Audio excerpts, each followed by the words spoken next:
Hello बच्चों, स्वागत है मेरे नए वीडियो में। और आज के इस वीडियो में हम लोग क्लास 12 केमिस्ट्री का लेसन नंबर फर्स्ट जिसका नाम है बिलियन, इस चैप्टर को हम लोग स्टार्ट करने वाले हैं। ठीक है, चैप्टर स्टार्ट करने से पहले इस चैप्टर से कितने नंबर के सवाल आपसे पूछे जाते हैं पेपर में ये बता दो। बिलियन चैप्टर जो है आपके बुक का पहला लेसन है। इसके पहले ठोस अवस्था हुआ करता था, लेकिन वो चैप्टर अब आपके सिलेबस से रिड्यूस कर दिया गया है और बिलियन चैप्टर जो है फर्स्ट चैप्टर है। फर्स्ट चैप्टर से यानी बिलियन चैप्टर से आपको 8 नंबर के सवाल पूछे जाते हैं। उसमें न्यूमेरिकल प्रॉब्लम्स भी होते हैं और थ्योरेटिकल भी होते हैं। ठीक है, तो चलिए स्टार्ट करते हैं बिलियन। बिलियन जानने से पहले सबसे पहले हम लोगों को ये पता होना चाहिए कि तत्व क्या है, यौगिक क्या है और मिश्रण क्या है। क्लास 10th में आपने पढ़ा होगा तत्व, यौगिक और मिश्रण। तत्व वह शुद्ध पदार्थ है जो केवल एक प्रकार के परमाणुओं से मिलकर के बना होता है, या कहा जाए समान प्रकार के परमाणुओं से मिलकर बना होता है। ठीक है, इसको हम लोग संकेत के द्वारा प्रदर्शित करते हैं, आपने पढ़ा भी होगा। जैसे हाइड्रोजन का संकेत H, हीलियम का संकेत He, लिथियम का संकेत Li, बेरिलियम का संकेत Be, इस तरह से। उसके बाद यौगिक, दो या दो से अधिक पदार्थों को जब एक निश्चित अनुपात में मिलाया जाता है तब जो होता है यौगिक बनता है। और यौगिक को दिखाने के लिए हमारे पास सूत्र होते हैं। जैसे तत्वों को दिखाने के लिए संकेत बनाया गया है, उसी प्रकार से यौगिक को प्रदर्शित करने के लिए सूत्र बनाया गया है। जैसे आपने पढ़ा है ना, जल का सूत्र H2O, कार्बन डाइऑक्साइड का सूत्र CO2, चीनी का सूत्र C12H22, O11, इस तरह से। तो यौगिक में क्या होता है कि जिन 2 या 3 पदार्थों को आपस में मिलाया जाता है वो एक निश्चित अनुपात में मिलाए जाते हैं। जैसे मान लीजिए जल है, जल का जो फॉर्मूला होता है वो होता है H2O। ठीक है, हम यहाँ पे आपको करके दिखा रहे हैं। जल का फॉर्मूला होता है H2O। यह जो है दो चीजों से मिलकर बना है, हाइड्रोजन और ऑक्सीजन से। तो इन दोनों का जो अनुपात है जल में हाइड्रोजन और ऑक्सीजन का, वह निश्चित होता है भार के हिसाब से। इन दोनों का जो अनुपात होता है वो होता है 1:8। हाइड्रोजन का 1 होता है, ऑक्सीजन का 16 होता है, तो ये हो जाएगा 2 और ये हो जाएगा 16। जब हम लोग इसको कट करेंगे तो 1:8 आता है। यानी भार के हिसाब से भार अनुपात जो होता है हाइड्रोजन और ऑक्सीजन का वो होता है 1:8। ये अनुपात जो होगा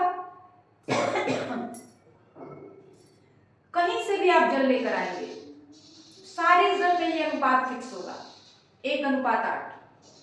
ये नहीं कि आप नल का पानी लाए तो उसमें जो हाइड्रोजन और ऑक्सीजन का अनुपात है कुछ और है, कुएं का पानी लाए तो उसमें जो हाइड्रोजन और ऑक्सीजन का अनुपात है कुछ और है, ऐसा नहीं होता है। ठीक है, तो आप कहीं से भी जल को लाएंगे, कहीं से भी वाटर को लाएंगे तो उसका जो भार का अनुपात होगा हाइड्रोजन और ऑक्सीजन का वह निश्चित होगा 1:8, 1:8। तो ये अनुपात निश्चित हो गया, इसलिए जल जो है क्या है, एक यौगिक है। वही चीज मिश्रण में भी होता है। मिश्रण में क्या होता है कि 2 या 2 से अधिक पदार्थों को किसी भी अनुपात में मिलाया जाता है तब मिश्रण बनता है। यौगिक में क्या है कि 2 या 2 से अधिक पदार्थों को जब एक निश्चित अनुपात में मिलाया जाता है तब यौगिक बनता है, लेकिन 2 या 2 से अधिक पदार्थों को किसी भी अनुपात में मिलाया जाए तब मिश्रण बनता है। मिश्रण का जो होता है कोई सूत्र नहीं होता है, कोई फॉर्मूला नहीं होता है। जैसे अभी मिलता है ना, जल का सूत्र H2O, कार्बन डाइऑक्साइड का सूत्र CO2, लेकिन जो भी मिश्रण होंगे उनका कोई सूत्र नहीं होगा। क्यों नहीं होगा? क्योंकि जो मिश्रण होते हैं उसमें जिन जिन पदार्थों को मिलाया जाता है उनका अनुपात निश्चित नहीं होता है, इसलिए मिश्रण का कोई भी फॉर्मूला या कोई भी सूत्र नहीं होता है। ठीक है, उसके बाद मिश्रण 2 प्रकार के होते हैं। एक होता है समांगी मिश्रण और एक होता है विसमांगी मिश्रण। ठीक है, तो समांगी मिश्रण क्या होता है? जब 2 या 2 से अधिक पदार्थों को आपस में मिलाया जाता है तो वो सभी एक दूसरे में समान रूप से फैल जाते हैं, तो ऐसे मिश्रण को हम लोग कहते हैं समांगी मिश्रण। और विषम, जैसे मान लीजिए आपको कहा गया कि पानी और चीनी का घोल बनाइए। पानी और चीनी का घोल आप बना रहे हैं तो उसको बढ़िया से मिक्स कर देंगे तो ये नहीं होगा कि कहीं चीनी ज्यादा होगा, कहीं चीनी कम होगा, कहीं आपका जो पानी है ज्यादा होगा, कहीं जो होगा कम होगा। वो जो शरबत बन गया, ये जो शरबत है उसमें सारी जगह मिठास एक जैसे रहेगी, यानी चीनी और पानी सभी जगह समान रूप से फैले हैं। ऐसा नहीं कि बर्तन के नीचे वाले पार्ट में चीनी ज्यादा है और बर्तन के ऊपर वाले पार्ट में चीनी कम है, या कहा जाए कि बर्तन के नीचे वाला जो शरबत है वो ज्यादा मीठा होगा और बर्तन के ऊपर वाला जो शरबत होगा वो कम मीठा होगा, ऐसा तो होता नहीं है। तो चीनी और पानी का मिश्रण कैसा मिश्रण है? समांग मिश्रण है। उनके सारे अंग एक समान है, मतलब जहां जहां भी चीनी और पानी है वो सभी एक समान रूप से मिले हुए हैं। तो ऐसे मिश्रण को हम लोग कहते हैं समांगी मिश्रण। ठीक है, आगे बात समझ लें। इंग्लिश में इसे कहते हैं होमोजीनियस मिक्सचर, और एक होता है हेट्रोजीनियस मिक्सचर यानी विषमांगी मिश्रण। अब विषमांगी मिश्रण क्या होता है? विषमांगी मिश्रण में क्या होता है कि जिन जिन पदार्थों को मिला करके मिश्रण बनाया जाता है उनका संगठन जो होता है सारी जगह समान नहीं होता है, वो सारे जगह एक समान रूप से नहीं फैलते हैं, कहीं ज्यादा होते हैं कहीं कम होते हैं। ठीक है, तो ऐसे मिश्रण को हम लोग कहेंगे कि यह मिश्रण जो है हेट्रोजीनियस है यानी विषमांगी मिश्रण है। जैसे हमने मिट्टी और पानी का घोल बनाया, ठीक है, मिट्टी और पानी के घोल में क्या होता है, आप मिट्टी को घोल दीजिए पानी में, बिल्कुल अच्छे से मिक्स कर दीजिए और थोड़ी देर के बाद उस मिक्सचर को छोड़ दीजिए। आप क्या देखेंगे, बर्तन का जो निचला पार्ट है ना उसमें मिट्टी जाकर के बैठती जाएगी यानी निचले पार्ट में मिट्टी की मात्रा ज्यादा हो जाएगी, लेकिन ऊपर वाले पार्ट में, ऊपर वाले हिस्से में मिट्टी की मात्रा कम रहेगी। तो ऐसे विलयन को हम लोग कहते हैं विषमांगी मिश्रण। आगे बात समझ में। अब विलयन कहने से अक्सर लोगों के दिमाग में ये बात आती है कि चीनी और पानी, चीनी और पानी, नमक और पानी। तो ये जरूरी नहीं है कि विलयन बनाने के लिए हर जगह पानी उपस्थित हो, ये जरूरी नहीं है। उसमें ये कहा गया है कि दो या दो से अधिक पदार्थ आपस में मिलाए जाए। तो ये जरूरी नहीं है कि पदार्थ ठोस हो या द्रव हो या गैस हो, कुछ भी हो सकते हैं, उसमें कोई शर्त नहीं है। विलयन आपको बनाना है तो पदार्थ जो होंगे द्रव ही होंगे, गैसी होंगे या ठोस ही होंगे। पदार्थ किसी भी तरह के हो सकते हैं, ठोस ठोस हो सकते हैं, द्रव द्रव हो सकते हैं, गैस गैस हो सकते हैं, किसी भी प्रकार के हो सकते हैं। ठीक है, तो अब आपको समझ आएगा कि विलयन क्या है। तो सबसे पहले आपको समझना है कि मिक्सचर, दो या दो से अधिक पदार्थों को जब किसी भी अनुपात में मिलाया जाता है तो क्या बनता है, मिक्सचर यानी मिश्रण बनता है। मिश्रण दो प्रकार के होते हैं, समांगी मिश्रण और विषमांगी मिश्रण। समांगी मिश्रण वह मिश्रण होता है जिसमें दोनों या तीनों पदार्थ, जिन जिन पदार्थों को मिलाया जाता है सभी एक समान रूप से सारे जगहों पर फैल जाते हैं। और विषमांगी मिश्रण वो होता है जिसमें जिन जिन पदार्थों को मिलाया जाता है वो समान रूप से नहीं फैलते हैं। ठीक है, अब बात करेंगे विलयन की। विलयन क्या है, तो दो या दो से अधिक पदार्थों के समांगी मिश्रण को हम लोग विलयन कहते हैं। विलयन किसे कहते हैं, दो या दो से अधिक पदार्थों के समांगी मिश्रण को विलयन कहते हैं। मतलब बिल्कुल एक दूसरे में मिल जाना चाहिए, ये नहीं कि कोई दिख रहा है ज्यादा कोई कहीं कम, तो उसको फिर हम लोग विलयन नहीं कहेंगे। विलयन का मतलब चाहे दो ठोस को मिलाइए, चाहे दो गैस को मिलाइए, चाहे एक ठोस एक गैस मिलाइए, एक द्रव एक ठोस मिलाइए, लेकिन वो सभी एक दूसरे में एक समान रूप से फैल जाने चाहिए, तो उसको हम लोग कहेंगे कि यह जो है एक विलयन है। और अगर समान रूप से नहीं मिल रहे हैं तो उसको हम लोग कहेंगे कि यह विलयन नहीं है। इतनी बात समझ आ गई कि विलयन क्या है, तभी नहीं बोलोगे बेटा आप लोग विलयन किसे कहते हैं, तो दो या दो से अधिक पदार्थों के समान मिश्रण को या समांगी मिश्रण को विलयन कहते हैं। वही चीज यहाँ पे लिखा गया है। ठीक है, जैसे मान लीजिए आप चीनी और पानी का विलयन बनाते हैं, अभी हमने बताया ना, उसमें चीनी और पानी बिल्कुल एक दूसरे में अच्छे से मिक्स हो जाते हैं, तो वह समांगी मिश्रण हो गया। ठीक है, तो उसको हम लोग विलयन कहेंगे। अब ये दिमाग में मत रखिएगा कि विलयन केवल द्रव जैसा ही, शरबत जैसा ही कुछ चीज होगा, ये जरूरी नहीं है। आपने हवा की बात करिए, यह भी एक समांगी मिश्रण है, तो यह भी एक विलयन हो सकता है। क्यों? क्योंकि हवा जो है उसमें कोई एक गैस नहीं है, कई सारी गैसें आपस में मिली हुई हैं और सारी गैसें एक समान रूप से हवा में मिली हुई हैं। क्योंकि हवा किसे कहते हैं? हवा जो होता है कई गैसों का समांगी मिश्रण होता है, तो वह भी विलयन हो गया क्योंकि वह भी एक समांगी मिश्रण है और क्या सारी गैसों का एक समांगी मिश्रण है, तो वह भी एक विलयन है। आगे बात समझ में? तो अब आपके दिमाग में ये चीज नहीं होना चाहिए कि जब भी विलयन की बात की जाएगी वहां पे शरबत जैसा ही कुछ चीज होगा, ये जरूरी नहीं है। अभी हमने हवा कहा, हवा भी एक विलयन है। क्यों? क्योंकि वह भी एक समांगी मिश्रण है और कई सारी गैसों का समांगी मिश्रण है। ठीक है? आप सोने का गहना पहनते हैं, प्योर सोना नहीं, सोने का गहना। सोने का गहना भी एक समांगी मिश्रण है, इसलिए वह भी एक विलयन कहा जा सकता है। ठीक है? अब सोने का गहना जो है समांगी मिश्रण कैसे है? देखिए, प्योर सोना जो होता है ना बेटा, इतना नरम और इतना मुलायम होता है कि उसका हम आसानी से शेप नहीं दे सकते, कोई आकार नहीं दे सकते। अगर हम बना भी देंगे तो उसको थोड़ा सा दबाएंगे तो वो आकार जो होगा बदल जाएगा। ठीक है? तो अगर प्योर सोने का कोई गहना बना दिया जाए, बन तो जाएगा, लेकिन थोड़ा सा दबाव पड़ने से, थोड़ा सा दबाने से वो क्या हो जाएगा? पिचक जाएगा, उसका शेप बदल जाएगा।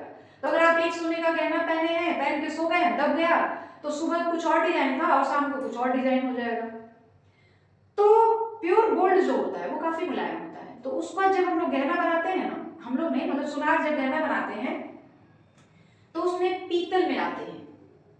इसलिए मिलाते हैं ताकि वो कठोर हो जाए और जो भी आकार दिया जाए वह स्थिर हो, मतलब हार्ड हो जाए।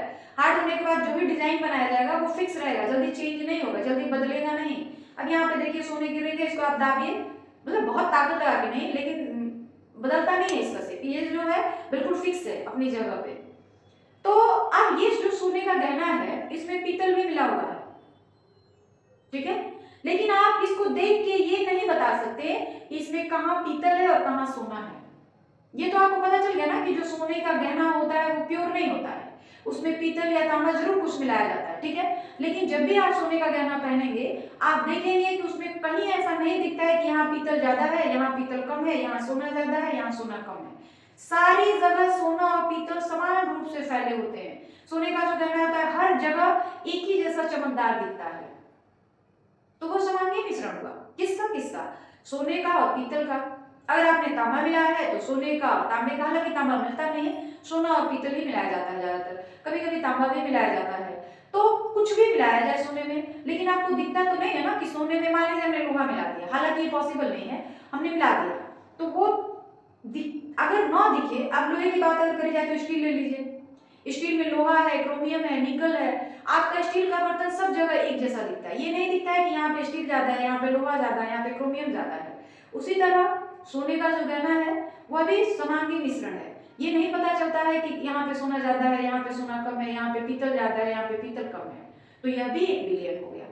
कोई भी पदार्थ हो, चाहे वो ठोस हो, चाहे वो द्रव हो, चाहे वो गैस हो, समान रूप से मिले हुए हैं, समांगी मिश्रण अगर है तो उसको हम लोग कहेंगे कि वह विलयन है। और कोई भी पदार्थ हो अगर वो समान रूप से नहीं मिला हुआ है तो उसको हम लोग कहेंगे कि वह विलयन नहीं है। तो आपके दिमाग में ये बात सेट नहीं होनी चाहिए कि विलयन है तो हमेशा वो द्रव जैसा ही कुछ होगा, लिक्विड जैसा ही कुछ होगा, ये जरूरी नहीं है। ठीक है? आगे बात समझ में? अब आगे बढ़ा जाए। विलयन क्या है? तो दो या दो से अधिक पदार्थों के समांगी मिश्रण को विलयन कहते हैं। विलयन के प्रत्येक भाग का संगठन समान होता है, क्योंकि समांगी मिश्रण है तो सारी जगह जो संगठन होगा वो समान होगा। दूसरी बात, द्विअंगी विलयन क्या होता है? दो पदार्थों से मिलकर बने विलयन को द्विअंगी विलयन कहते हैं और तीन पदार्थों से मिलकर बने विलयन को त्रिअंगी पदार्थ कहते हैं। तीन से अधिक पदार्थ अगर आप मिला करके कोई विलयन बनाते हैं तो उसको हम लोग बहुअंगी पदार्थ, बहुअंगी विलयन कहते हैं। आगे बात समझ में? अगर दो पदार्थों को मिलाकर आपने विलयन बनाया तो द्विअंगी, तीन पदार्थों को मिलाकर आपने विलयन बनाया तो त्रिअंगी, तीन से अधिक पदार्थों को मिलाकर आपने विलयन बनाया तो बहुअंगी विलयन कहेंगे। इतनी बात क्लियर है? उसके बाद विलायक। जनरली जो द्विअंगी विलयन होते हैं उस विलयन में जिसकी मात्रा अधिक होती है उसे विलायक कहते हैं और जिसकी मात्रा कम होती है उसे विलेय कहते हैं। ठीक है? जैसे यहाँ पे हमने एक एग्जांपल भी दे रखा है, जैसे आपको कहा गया कि आप 1 गिलास शरबत बना के लाइए। तो अगर आप 1 गिलास शरबत बनाने जाते हैं तो 1 गिलास पानी और 1 गिलास चीनी तो नहीं डालेंगे ना। आप अगर 1 गिलास पानी और 1 गिलास चीनी डालेंगे तो इतना मीठा शरबत हो जाएगा कि वो पीने लायक ही नहीं रहेगा। तो आप क्या करेंगे, 1 गिलास पानी और उसमें बहुत होगा तो 2-3 चम्मच या 4 चम्मच चीनी डालेंगे, ठीक है। तो आपने क्या देखा, किसकी मात्रा ज्यादा है, पानी की। 1 गिलास शरबत जो आप बनाए हैं उसमें मात्रा किसकी ज्यादा है, पानी की या चीनी की? जाहिर सी बात है पानी की। तो पानी जो होगा विलायक हो जाएगा और चीनी जो होगा वो विलेय हो जाएगा, क्योंकि चीनी की मात्रा कम है, पानी की मात्रा ज्यादा है। अब अगर कहा जाए सोने का गहना, यह भी एक विलयन है, अभी हमने बताया। तो इसमें विलायक कौन है और विलेय कौन है? तो उसमें भी आप देखिए कि किसकी मात्रा ज्यादा है। मान लीजिए आपने सोने में तांबा मिला दिया है, सोने की शुद्धता 24 कैरेट होती है। कोई भी गोल्ड, आप गोल्ड की ज्वेलरी खरीदने जाते हैं तो 24 कैरेट का नहीं होता है, 23 कैरेट, 22 कैरेट, 20 कैरेट इस तरह का होता है। वो क्या बताता है, अगर आप 23 कैरेट का गहना खरीदते हैं तो वो ये बताता है कि इसमें 23 भाग जो है वो सोने का है और बाकी 1 भाग जो है उसमें पीतल या तांबा मिलाया गया है, ठीक है। तो वहां पर किसकी मात्रा ज्यादा हुई, सोने की या पीतल की या तांबे की? मतलब अगर मान लीजिए आपने सोना और तांबा मिलाकर बनाया है तो किसकी मात्रा ज्यादा हो गई, सोने की। तो सोना विलायक हो गया और हमारा जो तांबा है या जो पीतल है वह जो होगा विलेय हो जाएगा। आगे बात समझ में कि विलेय क्या है और विलायक क्या है, कभी नहीं भूलेंगे आप, ठीक है। तो ये सारी बातें क्लियर हो गई आपको। आगे बढ़ा जाए, तो जानेंगे कि जो विलयन होता है उसके गुण क्या क्या होते हैं, ठीक है। तो अभी हमने जाना कि जो विलयन होता है वह एक समांगी मिश्रण है और उसके गुण क्या क्या है देख लीजिए। विलयन में विलेय के कणों का आकार 10⁻⁷ से 10⁻⁸ सेंटीमीटर तक होता है, ठीक है। उसके बाद विलयन के घटकों को भौतिक विधियों द्वारा अलग नहीं किया जा सकता। जो भी विलयन होता है उसके जो घटक है, जिन जिन चीजों को मिलाकर उसको बनाया गया है उसको भौतिक विधियों से अलग नहीं किया जा सकता है। तीसरी बात, जब विलयन के घटक विलयन बनाते हैं तो अपने गुण को समाप्त नहीं करते। कोई भी विलयन होता है, मतलब कोई भी पदार्थ होता है, जब वो विलयन बनाता है तो उसके जो गुण रहते हैं वो बदलते नहीं हैं। अब ऐसा नहीं, जैसे मान लीजिए हमने चीनी और पानी का विलयन बनाया है तो जो चीनी है उसका गुण पहले था जब विलयन नहीं बनाया था, जब वो अलग था, पानी में नहीं घुला था, जब वो अलग था तब भी उसका गुण यही था कि वो मीठा होता है। जब उसको हमने विलयन बना दिया, पानी में घोल दिया, तब भी चीनी का गुण यही होगा कि वह मीठा रहेगा। अब ऐसा नहीं कि पानी में घुलने के बाद वो तीता हो गया, अपना गुण जो है वो हमेशा हर जगह बरकरार रखता है, ठीक है। उसके बाद विलयन के गुणधर्म जैसे घनत्व, क्वथनांक, हिमांक विलयन के संगठन के साथ साथ बदलते रहते हैं। विलयन का संगठन बदलेगा तो उसके जो भी गुणधर्म होते हैं, घनत्व, क्वथनांक, ये सारी चीजें भी बदलती रहती हैं, ठीक है।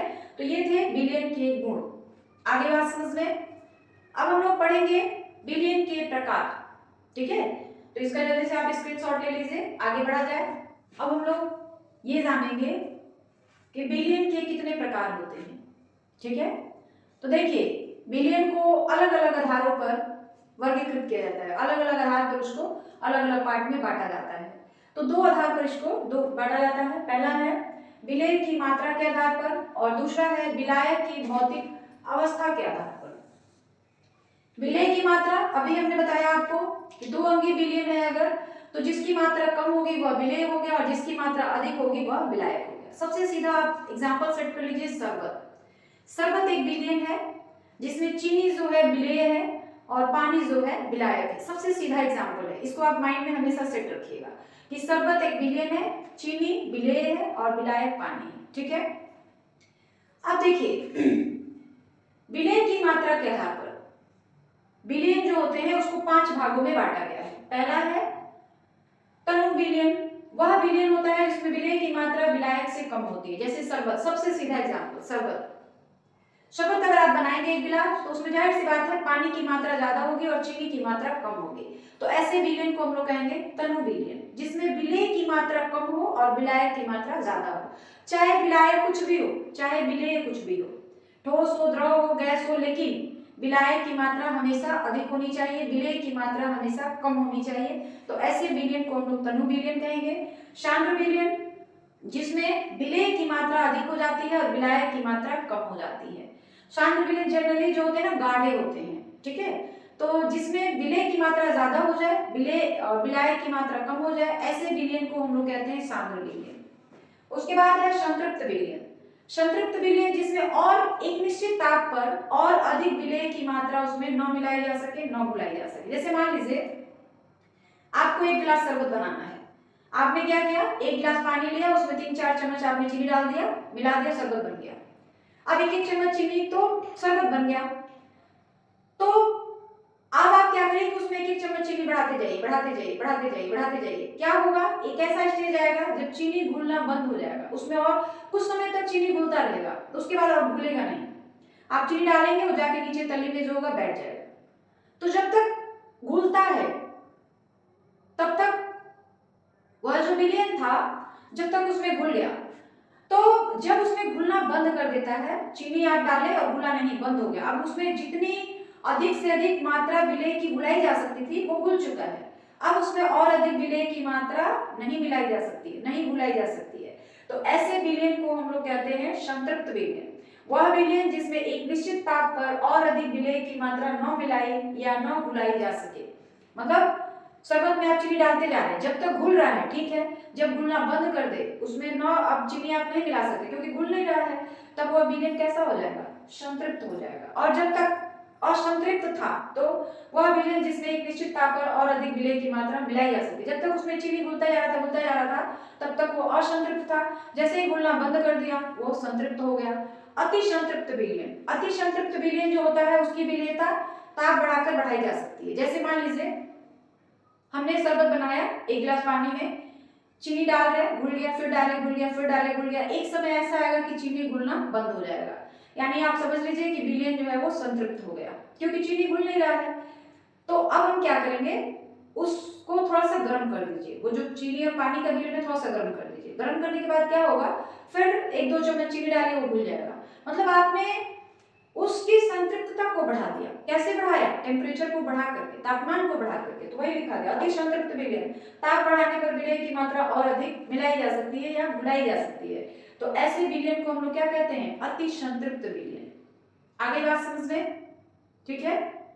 तो ये विलय की मात्रा के आधार पर विलयन के प्रकार थे। अब हमको पढ़ना है विलायक की भौतिक अवस्था के आधार पर, ठीक है। तो आगे बढ़ा जाए, समझ आ गया इतना सारा चीज। हम लोग ये जानेंगे कि विलायक की भौतिक अवस्था के आधार पर विलयन को कितने भागों में बांटा गया है। अभी हमने पढ़ा था ये विलय की मात्रा के आधार पर विलयन 5 प्रकार के होते हैं, ठीक है। और दूसरा है विलायक की भौतिक अवस्था के आधार पर। भौतिक अवस्था का मतलब जो विलायक होता है वह ठोस, द्रव या गैस कुछ भी हो सकता है, ठीक है। तो विलायक की भौतिक अवस्था के आधार पर जो विलयन होते हैं उसको 3 भागों में बांटा गया है, ठोस विलयन, द्रव विलयन और गैस विलयन। ठोस विलयन, ठोस विलयन वह विलयन होता है जिसका विलायक कोई ठोस हो। द्रव विलयन वह विलयन होता है जिसका विलायक कोई द्रव हो। और गैसीय विलयन वह विलयन होता है जिसका विलायक कोई गैस हो, ठीक है। इन तीनों के उदाहरण हमने यहाँ पे दे रखे हैं। जैसे गैसीय विलयन, गैस है तो यहाँ आपका विलायक कोई गैस होना चाहिए। गैस में आप ठोस मिलाइए, द्रव मिलाइए, गैस मिलाइए, ठीक है। तो गैसीय विलयन, गैस में गैस, मतलब गैस में गैस आप मिला रहे हैं तो वायु उसका एक एग्जांपल हो गया। गैस में कोई द्रव मिलाया जा रहा है तो जलवाष्प का वायु में मिश्रण। आपने हवा में जलवाष्प भी देखा है, ठंडी के दिनों में जब आपके मुंह से भाप निकलता है, हवा निकलती है, तो उसमें देखिएगा भाप भी रहता है। शीशे पे अगर आप सांस छोड़ेंगे ना तो देखिएगा शीशे पे पूरा पानी पानी भाप के जैसा दिख जाता है। इसका मतलब वायु में भाप भी है। तो गैस है वायु और उसमें भी द्रव मिला हुआ है। गैस में ठोस, धुआं, धुआं जो है एक गैस है, उसमें देखिएगा डस्ट पार्टिकल, धूल कण भी मिले होते हैं। तो गैस में धूल कण ठोस है जो कि मिला हुआ है, ठीक है। तो ये तीनों जो है गैसीय विलयन के उदाहरण है। गैसीय विलयन जिसमें विलायक गैस होना चाहिए, बाकी विलेय जो ठोस, द्रव, गैस कुछ भी हो सकता है। द्रव विलयन क्या है, जिसमें विलायक कोई द्रव हो और उसमें आप विलेय के रूप में ठोस मिलाइए, द्रव मिलाइए, गैस मिलाइए। तो यहाँ पे देखिए विलायक तो फिक्स हो गया है कि द्रव ही है। विलेय जब गैस है, यानी द्रव में गैस मिला रहे आप, तो जल में घुली हुई O2, द्रव में आप द्रव मिला रहे हैं, अल्कोहल और जल का मिश्रण। द्रव में आप ठोस मिला रहे हैं, नमक और पानी का मिश्रण। नमक जो है ठोस है और पानी जो है द्रव है। उसके बाद ठोस विलयन, मतलब विलायक कोई ठोस रहेगा, विलायक फिक्स है कि ठोस ही रहेगा, उसमें आप विलयन कुछ भी डाल सकते हैं। तो ठोस में कोई गैस मिलाया जाएगा, पीडी द्वारा H2 का अवशोषण, पीडी लेड होता है जो H2 हाइड्रोजन का अवशोषण कर लेता है। ठोस में द्रव मिला रहे हैं, तो ठोस में द्रव यानी सोडियम मरकरी जो होता है, मरकरी द्रव की अवस्था में पाया जाता है और उसमें अगर आप सोडियम मिला दिए तो सोडियम तो ठोस होता है, तो उसको हम लोग बोलते हैं सोडियम अमलगम। तो कोई भी अमलगम हो, मरकरी में आप कोई भी ठोस मिलाते हैं उसी का अमलगम बन जाता है। जैसे मरकरी में हमने सोडियम मिलाया तो सोडियम अमलगम, मरकरी में हमने मैग्नीशियम मिलाया तो मैग्नीशियम का अमलगम। उसके बाद है ठोस में ठोस का, जैसे अभी हमने बताया कि जो सोने का गहना होता है वो कभी भी प्योर नहीं होता है, उसमें तांबा मिलाया जाता है ताकि सोने का जो गहना है उसका एक आकार निश्चित किया जा सके। तो तांबे और सोने का जो मिश्रण होता है यह कैसा मिश्रण है, ठोस में ठोस का मिश्रण है। यानी विलायक जो है जिसकी मात्रा अधिक है वह सोना है और उसमें तांबा जो मिलाया जाता है या पीतल मिलाया जाता है उसकी मात्रा कम होती है। ठीक है, तो ये विलयन के 3 प्रकार थे, भौतिक अवस्था के आधार जो विलायक है उसकी भौतिक अवस्था के आधार पर। और इस तरह से हमने विलयन क्या है, विलयन के कितने प्रकार है, विलयन के गुण क्या क्या है, ये हमने पढ़ लिया। और आज के वीडियो में बस इतना ही, बाकी हम लोग अगले वीडियो में देखेंगे। और वीडियो की लास्ट में मैं यही कहना चाहूंगी कि अगर आपको हमारे वीडियोज अच्छे लगते हैं तो प्लीज हमारे चैनल को सब्सक्राइब कर लीजिए, वीडियो को जितना ज्यादा हो सके लाइक करें, शेयर करें और कमेंट जरूर करें ताकि मुझे अपनी कमियों का एहसास हो सके और मैं उस कमियों को दूर कर सकूं।